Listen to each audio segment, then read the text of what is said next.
नरेश जी, आज हम किसान के सामने और किसान ही नहीं, ये आम जनता पर भी काफ़ी बोझ पड़ने वाला है या काफ़ी असर दिखेगा। बहुत ही गंभीर समस्या आगे अभी नहीं, पहले किसान पर आएगी, फिर आम जनता पर आएगी। किसान पर इसका असर लगभग 1 महीने बाद सीधा दिखना चालू हो जाएगा और आम पब्लिक के उसके कुछ दिन बाद। क्यों बात किसान से जुड़ी है तो ये इसके पीछे किसान, मजदूर, आम पब्लिक सभी पर इसका असर जाता है। तो हम पहले किसान से ही शुरू करते हैं और फिर आम पब्लिक पर क्या क्या असर पड़ेगा उस पर डिस्कस करेंगे। तो नरेश जी, सबसे पहले मैं एक ही बात आपसे जानना चाहूँगा। आप सरकार जो बोल रही है, सरकार बोल रही है कि आम जनता या किसान के भले के लिए बोल रही है, पर वो एक साथ वो काम नहीं हो सकता।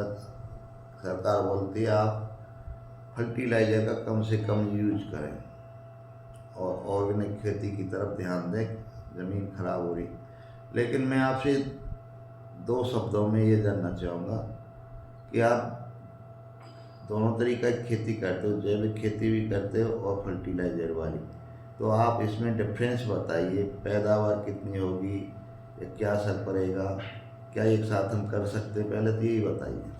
नमस्कार किसान साथियों, मैं आपको बताना चाहता हूं कि सरकार बोलती है कि ऑर्गेनिक खेती करो, प्राकृतिक खेती करो, ये अच्छी बात है, परंतु ये एक साथ संभव नहीं है। जैसे कि बोला है कि अब यूरिया और डीएपी की किल्लत चल रही है और आने वाले समय में और ज़्यादा गंभीर समस्या बन जाएगी।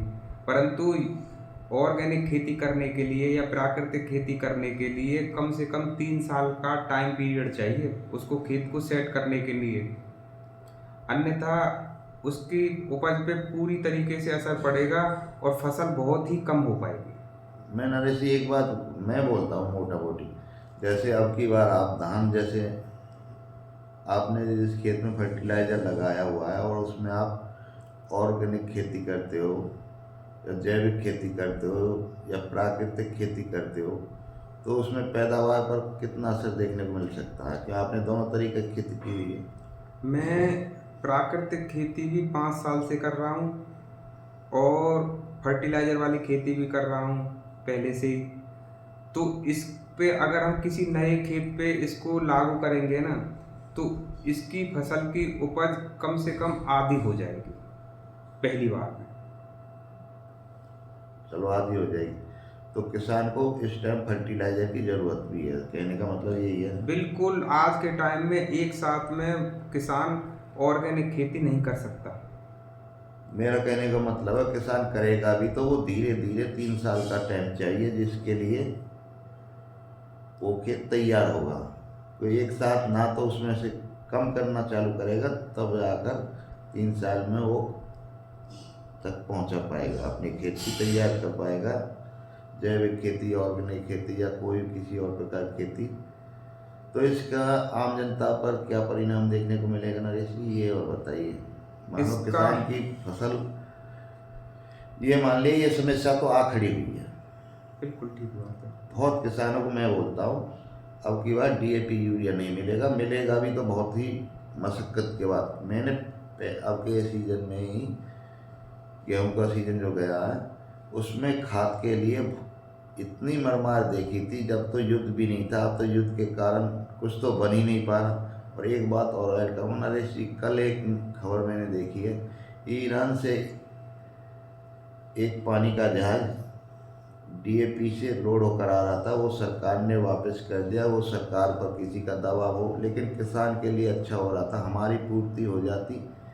हमें दूसरे देशों से हमें कोई मतलब नहीं है, हमें ये अपने हित में रख लेना चाहिए था या मंगा लेना चाहिए था। परिस्थिति को देखते हुए ये तो सरकार की बात मेरे को लगी गलत। बाकी सरकार जाने और उनके वो जाना कुमार। बलराम जी, कुछ पर समस्याएं आप ऐसी ये अब होती मेरे हैं। को नहीं ये बात बताइए, इसका असर सीधा आम पब्लिक पर कैसे पड़ेगा, इस बात को जवाब दीजिए। बलराम जी, अगर किसान की किसानी पे कोई समस्या आती है तो उसका पूरे देश पे असर पड़ेगा, क्योंकि हमारे देश की धुरी या किसी भी देश की धुरी किसान की किसानी पे टिकी होती है।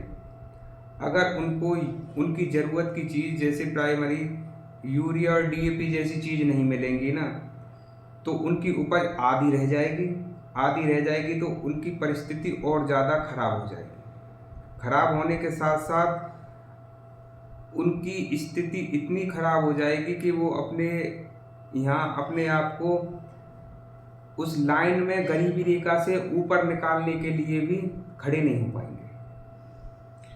नहीं, मेरा कहने का मतलब आप समझे नहीं नरेश जी। मैं ही बोल देता हूँ। चलो, जैसे हमने मानी कोई भी फसल पहले हम ले रहे थे 20 क्विंटल, और हमें खाद नहीं मिलने के कारण या ऑर्गेनिक खेती ही हम करते हैं, उसके कारण हमारी 50% उपज कम हो गई।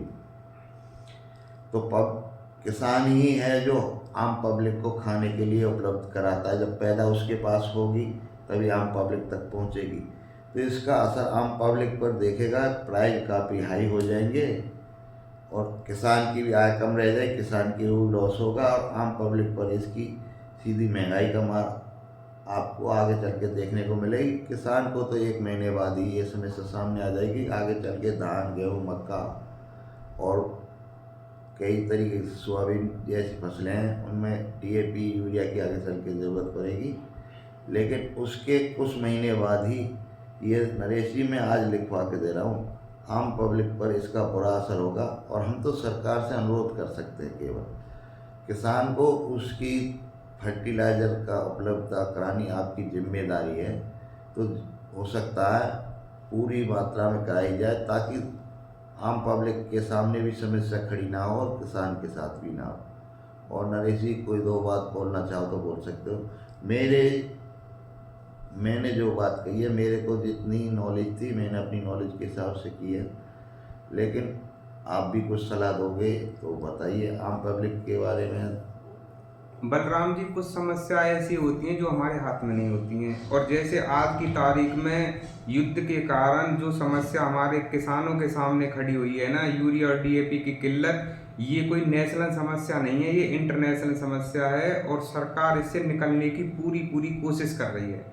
आने वाले समय में किसानों के सामने डीजल, पेट्रोल और खाद जैसी समस्याएं आगे आएंगी बहुत ज़्यादा। अभी तो हाँ, डीजल की समस्या भी आई है, मानो रेट भी बढ़ गया तो उसका भी सीधा असर किसान पर और आम पब्लिक पर ही पड़ता है। पैसे वालों पर किसी चीज़ का असर देखने को नहीं मिलता। जब डीजल का रेट बढ़ता है तो ट्रांसपोर्टेशन का खर्चा बढ़ जाता है। ट्रांसपोर्टेशन का खर्चा बढ़ने के साथ साथ हर चीज़ की महंगाई बढ़ जाती है।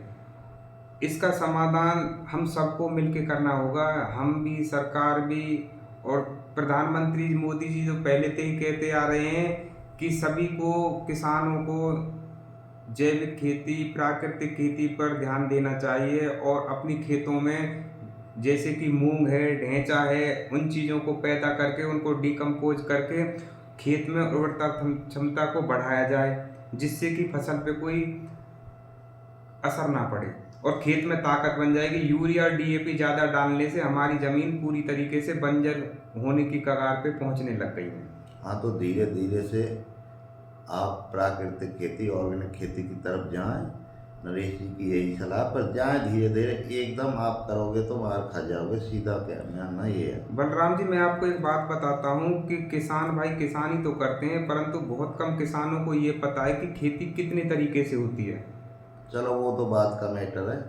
हम तो आज की समस्या पे बात कर रहे हैं, उस पर किसी दिन और दिन चर्चा कर लेंगे। तो मैं सभी साथियों से क्षमा चाहता हूँ, कोई गलती हो तो माफ़ करना, किसी भाई को ठेस पहुँची हो। और वीडियो अच्छा लगा हो तो चैनल को लाइक करें, यूट्यूब पर देख रहे हैं तो सब्सक्राइब करें और फेसबुक पर देख रहे हैं तो फॉलो करें और शेयर करें। धन्यवाद।